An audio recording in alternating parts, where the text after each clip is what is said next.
Hello my dear students, welcome to your master chem channel. कैसे हैं प्यारे बच्चों? Very good. आज मैं Amla Shankar Yadav master chem channel की तरफ से क्लास 11th के बच्चों के लिए स्ट्रक्चर ऑफ एटम से वीडियो लेकर आया हूं।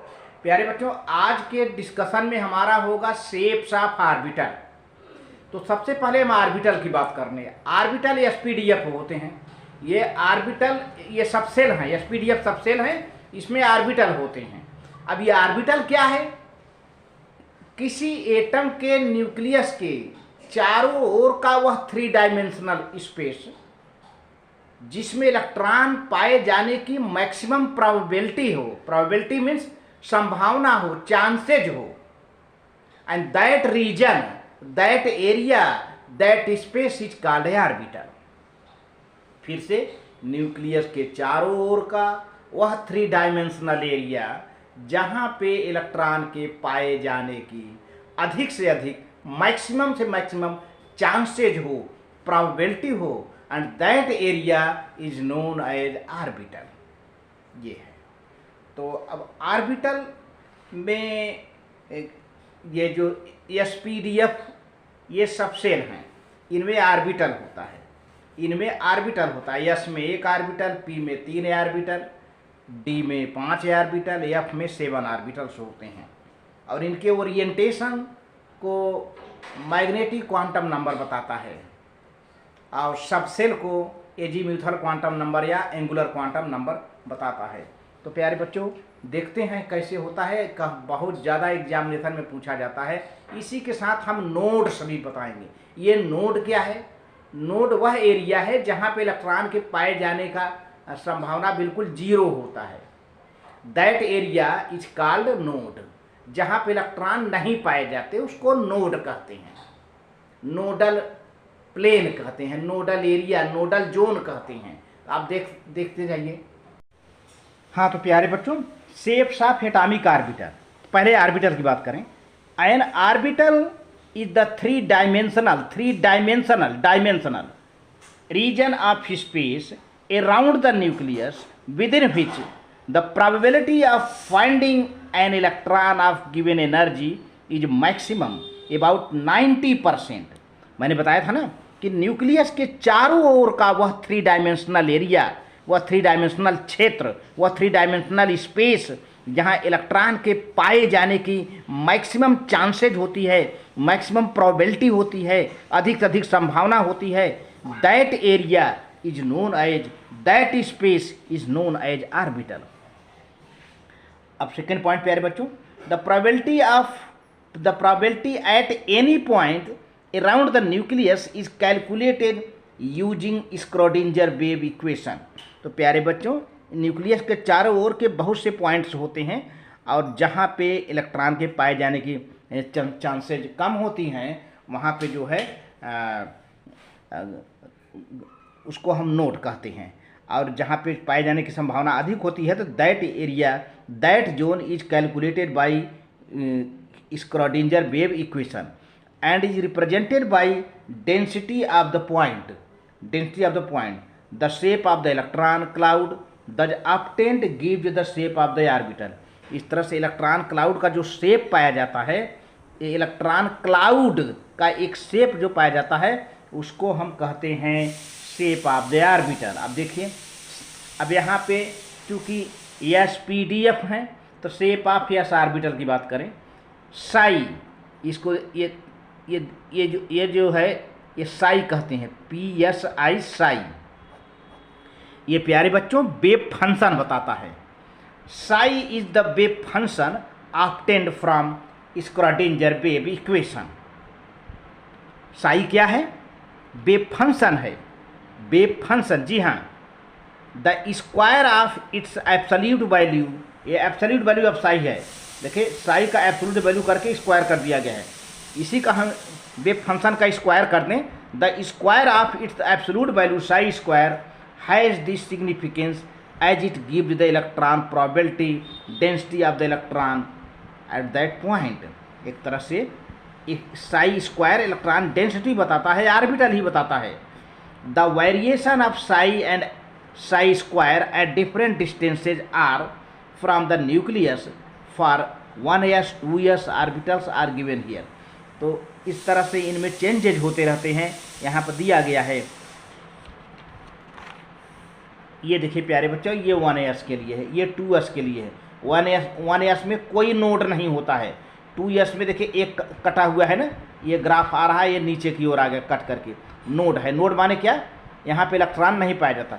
1s में कोई नोड नहीं है, 2s में एक नोड है, 3s में 2 नोड होता है ना।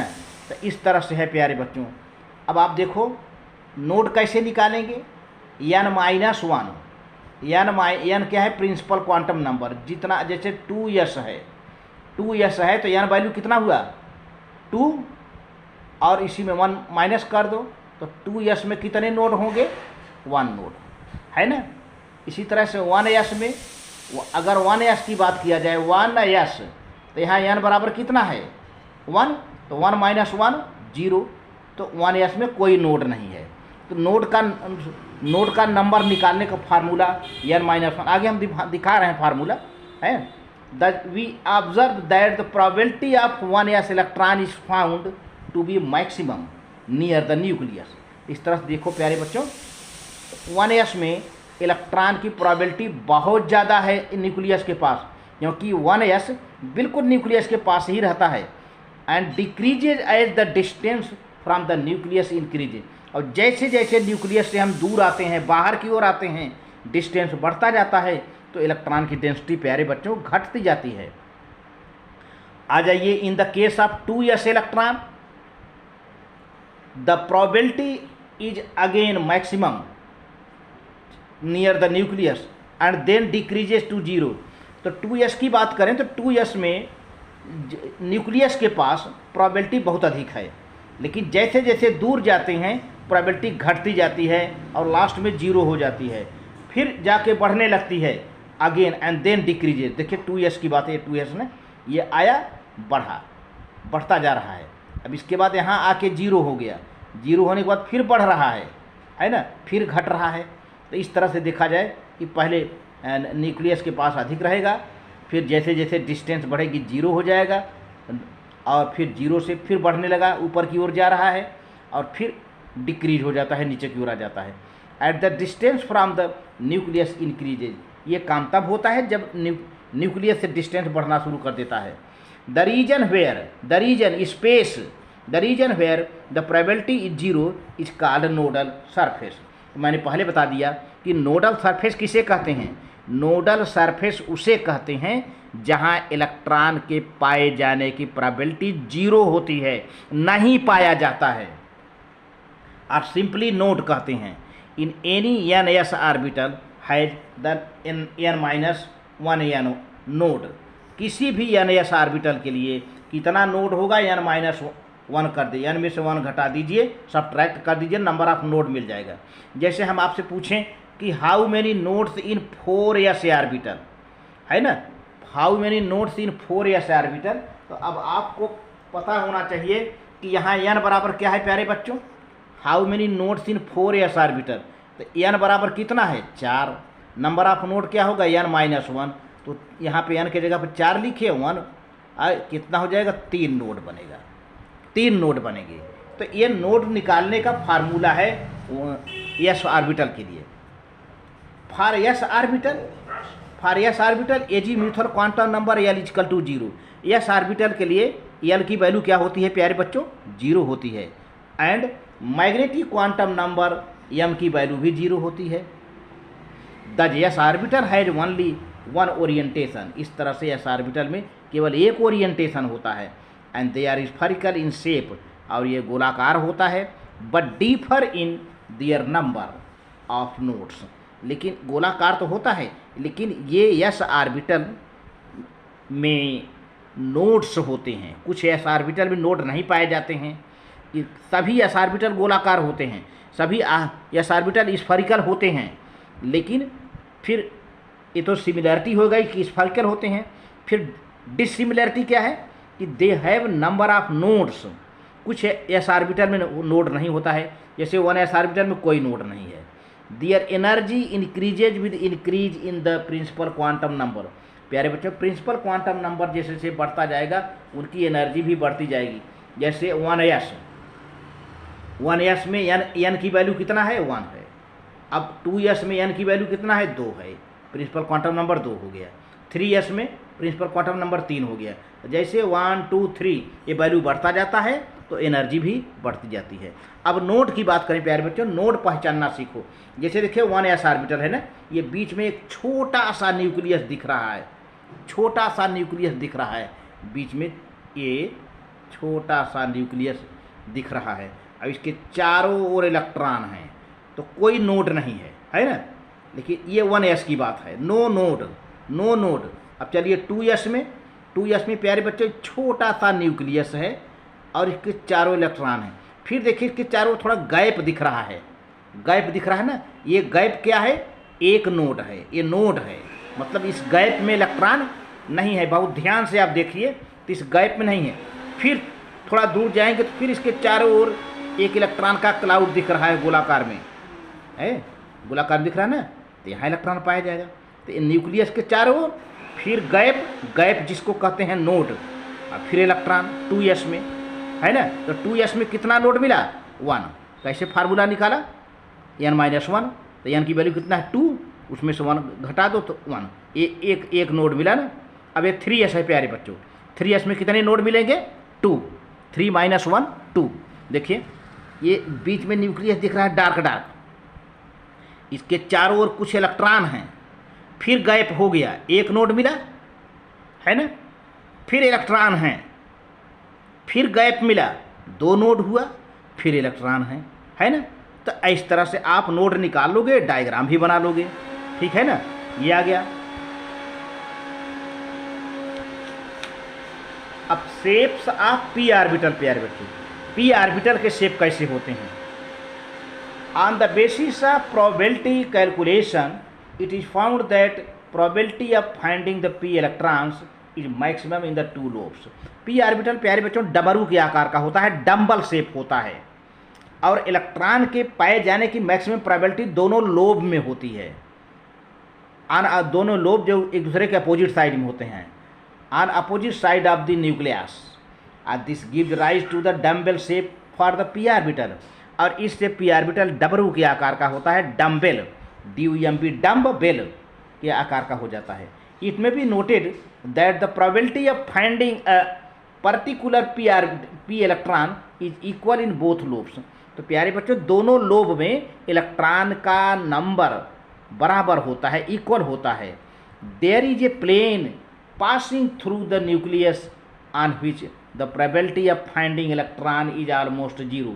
तो प्यारे बच्चों एक ऐसा प्लेन होता है पी ऑर्बिटल में जहाँ पर से एक प्लेन पास होता है, एक ऐसा पॉइंट होता है पी ऑर्बिटल में जहाँ पर एक प्लेन पास होता है, और उस एरिया को, उस एरिया में इलेक्ट्रॉन के पाए जाने की प्रोबेबिलिटी बिल्कुल 0 रहती है, और उसको नोड कहते हैं। That plane is called nodal plane. अभी डायग्राम बनाते हैं हम। पी ऑर्बिटल के लिए एल की वैल्यू 1 होती है प्यारे बच्चों। पी ऑर्बिटल के लिए एल की value, L means azimuthal quantum number की वैल्यू 1 होती है, मैंने पहले बता दिया है। तब जब n होती है तो m का कितना ओरिएंटेशन होगा, ऑर्बिटल की कितनी ओरिएंटेशन होगी 3, 1 2 3, m की वैल्यू कितना हो गया -1 0 +1, ये हो गया।